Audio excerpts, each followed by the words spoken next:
એટલે શું? કોને ખબર?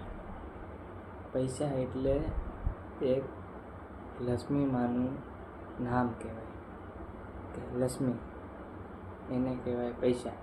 તો આપણે આપણે જ પૈસા ઉડાડીએ એ સારું ના લાગે. તો ગમે ત્યાં પણ ટેસ્ટ પ્રોગ્રામ થાય, બધી વસ્તુ થાય, હું કોઈનો વિરોધ નથી કરતો. હું જસ્ટ વાત કરું કે આપણે જ આપણી હાથે લક્ષ્મી માને ઉડાડીએ એ સારું ન લાગે. તો પ્રોગ્રામ થતો હોય ત્યાં ઓલરેડી બધીના નામ બોલાતા જ હોય, એવું કંઈ નથી.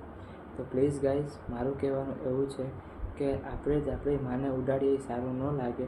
એના માટે ક્યાંય પણ પ્રોગ્રામ થાય ત્યાં જસ્ટ તમે ફાળા દ્વારા રજૂઆત કરી શકો, તમારા નામથી રજૂઆત કરી શકો, બધી વસ્તુ કરી શકો. તો પ્લીઝ ગાઈઝ, આમાં બધી મારો વિરોધ પકડશે, બધી કરશે. તો પ્લીઝ, મારે કોઈને દિલ દુખાડવાનું નથી કે મારે કોઈને ફેમસ થવાનું નથી. મારે તો જસ્ટ એક વાત હતી, મેં તમારી સામે મારી વાત મેલી. તો પ્લીઝ ગાઈઝ, તમને સારું લાગ્યું હોય તો કોમેન્ટ કરજો, ને દુઃખ લાગ્યું હોય તો એ કોમેન્ટ કરજો. તો પ્લીઝ, મારું કોઈનું દિલ દુખાડવાનું નહોતું, મારી જસ્ટ એક વાત હતી નાની. તો પ્લીઝ ગાઈઝ, કોઈ શેર ના કરતા, કોઈ વસ્તુ ના કરતા. પ્લીઝ બને ત્યાં સુધી આ વિડીયો જોજો.